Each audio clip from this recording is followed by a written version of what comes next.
ரணிலினுடைய அண்மை கால உரைகள் குறித்து கடும் விமர்சனங்கள் பலராலும் மேற்கொள்ளப்பட்டு வருவதை காணக்கூடியதாக இருக்கிறது. இவர் நேற்று ஒரு நிகழ்விலே பங்கு கொண்டு உரையாற்றுகின்ற போது அவர் இன்னும் ஒரு விடயத்தையும் குறிப்பிட்டிருந்தார். அந்த விடயம்தான் மே தினத்தன்று எல்லா ஊர்களிலும் இருக்கின்ற திசை காட்டியினர் கொழும்புக்கு வந்து விடுவார்கள். எனவே எல்லா ஊர்களும் காலியாக இருக்கும். இந்த சந்தர்ப்பத்தில் தான் எங்களுடைய பிரச்சாரங்களை நாங்கள் முழுமையாக செய்ய வேண்டிய ஒரு நாளாக அன்றைய நாள் இருக்கப் போகிறது. எனவே ஊரினுடைய பலத்தை கைப்பற்றுவதற்காக நாங்கள் இந்த நாளை அதிகம் பயன்படுத்த வேண்டும். ஏனென்றால் மே தினத்துக்கு இவர்கள் எல்லோரும் கொழும்புக்கு சென்று விட்டால் அன்றைய நாள் அந்த ஊர் எமது கைகளிலே இருக்கப் போகிறது என்கின்ற இந்த விடயத்தை அவர் சொல்லியிருந்தார்.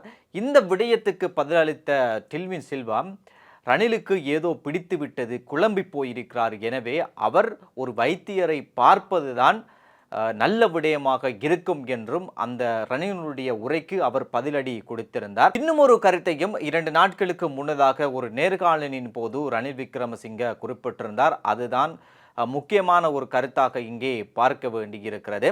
ஈஸ்டர் தாக்குதலை பொறுத்த வரைக்கும் இந்த நாட்டில் இருக்கின்ற பெரும்பான்மையான மக்கள் அதுக்கு பின்னால் ஒரு பெரும் அரசியல் சக்தி இருக்கிறது என்று நம்புகிறார்கள். இந்த அடிப்படையில் தான் இந்த என்பிபி அரசாங்கத்தை இதற்கு சுயாதீனமான உண்மையான நீதி கிடைக்க வேண்டும் என்பதன் காரணமாக இவர்கள் இந்த அரசாங்கத்தை இந்த நாட்டு மக்கள் கொண்டு வந்தார்கள். இப்போது இந்த அரசாங்கம் இந்த ஈஸ்டர் தாக்குதல் தொடர்பான விசாரணைகளை கையில் எடுத்து அந்த விசாரணைகளை கொண்டு செல்கிறார்கள். இந்த விசாரணைகளில் கூட இந்த நாட்டு மக்களுக்கு ஒரு நம்பிக்கை இருக்கிறது. இவ்வாறான ஒரு சூழ்நிலையில் தான் பிள்ளையானும் கைது செய்யப்பட்டார்.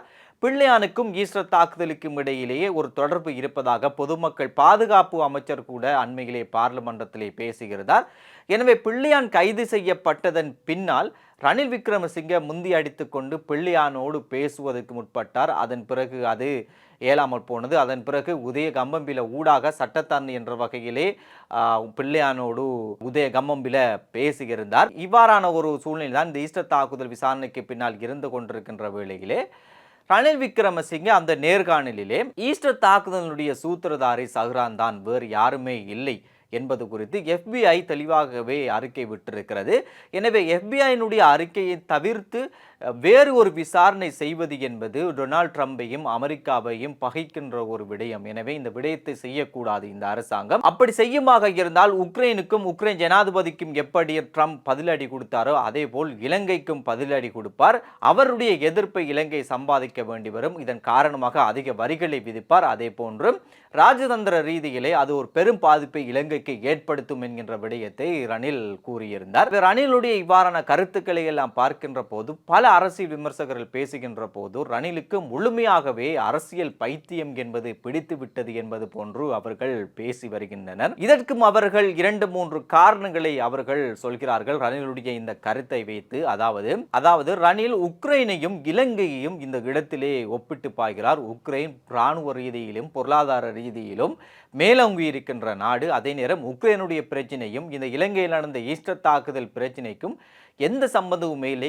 இந்த இரண்டும் வெவ்வேறான பிரச்சனைகள். உக்ரைனை பொறுத்த வரைக்கும் உக்ரைனில் இருக்கின்ற ஒரு பகுதியை ரஷ்யா கேட்டுக்கொண்டிருக்கிறது. ரஷ்யா இதற்குள் உள்வாங்கியதன் காரணமாக அது வேறொரு பிரச்சனையாக அது பார்க்க வேண்டி இருக்கிறது. எனவே சம்பந்தம் இல்லாமல் ரணில் இந்த உக்ரைனை இலங்கையினுடைய இந்த ஈஸ்டர் தாக்குதலோடு சம்பந்தப்படுத்தி பேசுகிறார். அதே போன்று இன்னும் ஒரு விடயத்தையும் குறிப்பிடுகிறார்கள். இந்த FBIயினுடைய அறிக்கை பற்றி குறிப்பிடுகிறார்கள். FBI பொறுத்த வரைக்கும் அமெரிக்காவில் நடந்த இரட்டை தாக்குதல் விசாரணைகளிலே அவர்கள் தோல்வி அடைந்திருக்கிறார்கள். அதே போன்று ஈராக்கில் ஆயுதம் இருக்கிறது என்பதை காட்டிக்கொண்டு ஈராக்கில் இவர்கள் எடுத்த படையெடுப்பு குறித்தும் இவர்கள் அவர்களுடைய தோல்வியை உணர்ந்திருக்கிறார்கள். அது குறித்தான எந்த விதமான இதுகளும் இவர்கள் வெளிப்படுத்தவில்லை. இப்போது அமெரிக்க ஜனாதிபதியாக இருக்கின்ற டொனால்ட் ட்ரம்ப் கூட ஒரு பாலியல் குற்றச்சாட்டு முன்வைக்கப்பட்டது கடந்த காலங்களில். அது குறித்தும் இவர்கள் எந்த விசாரணையும் நடத்தவில்லை. அது குறித்தும் தோல்வி அடைந்திருக்கிறார்கள். கெனடியினுடைய கொலை வழக்கை தீர்ப்பதற்கு கூட FBIக்கு முடியாமல் தான் போயிருந்தது. எனவே இவ்வாறான ஒரு சூழ்நிலையில் FBIயினுடைய இந்த அறிக்கையை எப்படி நம்புவது என்பது குறித்து பல அரசியல் விமர்சகர்கள் கேள்வி எழுப்புவதை காணக்கூடியதாக இருக்கின்றது. அதே போன்று டொனால்ட் ட்ரம்பை பொறுத்த வரைக்கும் அவர் ஒரு தீவிர ஒரு கத்தோலிக்கர். எனவே கத்தோலிக்கர்கள் இதில் பாதிக்கப்பட்டிருப்பதன் காரணமாக இந்த தாக்குதலிலே டொனால்ட் ட்ரம்ப் ஒரு சுயாதீனமான ஒரு உண்மையான பாதிக்கப்பட்டவர்களுக்கு ஒரு நீதியை வழங்குகின்ற ஒரு விடயத்தை தான் அவர் விரும்புவார். அதைத்தான் அவர் செய்யக்கூடியதாக இருக்கும் என்றும் சிலர் பேசிக்கொள்வதை காணக்கூடியதாக இருக்கிறது. எனவே இந்த சூழ்நிலையில் டொனால்ட் ட்ரம்புக்கு சீனா, மெக்சிகோ, கனடா என்று ஐரோப்பிய ஒன்றியம் என்று பல பிரச்சனைகள் அவருக்கு இருக்கிறது. இதைவிட முக்கியமான ஒரு பிரச்சனை. எனவே அதை விடுத்து இவர் எப்படி இதற்குள் தலையில் போடுவார், இதை தலையில் எடுப்பார் என்றும் பலர் கேள்வி எழுப்புவதை காணக்கூடியதாக இருக்கின்றது. இவ்வாறான ஒரு சூழ்நிலை தான் இந்த ரணிலுடைய இந்த கருத்துக்கள் என்பது இந்த சுயாதீனமாக இந்த நடக்கின்ற இந்த விசாரணைகளை திசை திருப்புவதற்கும் அல்லது இது சார்ந்தவர்களை காப்பாற்றுவதற்காக வேண்டி இவர் ஒரு அரசியல் கருத்தை உருவாக்கி வருகிறார் என்கின்ற குற்றச்சாட்டு இப்போது பலராலும் மேற்கொள்ளப்பட்டு வருகிறது. இதன் காரணமாகத்தான் இவர் இவ்வாறான கருத்துக்களையும் அறிக்கைகளையும் அண்மை காலமாக வெளியிட்டு வருகிறார். எனவே இப்போது இவர் ஒரு முழுமையான அரசியல் பைத்தியம் பிடித்தவராக திரிகிறார் என்று பல அரசியல் விமர்சகர்கள் பேசிக்கொள்வதை காணக்கூடியதாக இருக்கிறது. எனவே ரணிலுடைய இந்த கருத்துக்களின் மூலமாக இவருடைய கள்ளத்தனமான செயல்கள் என்பது வெளியில் தெரிகின்றது என்பது குறித்தும் பலர் பேசி வருகின்றனர். எனவே இதுதான் இன்றைய அரசியலுக்கு பின்னால் இருக்கின்ற விடயங்களாக இருக்கிறது. எனவே மீண்டும் நாளை சந்திப்போம்.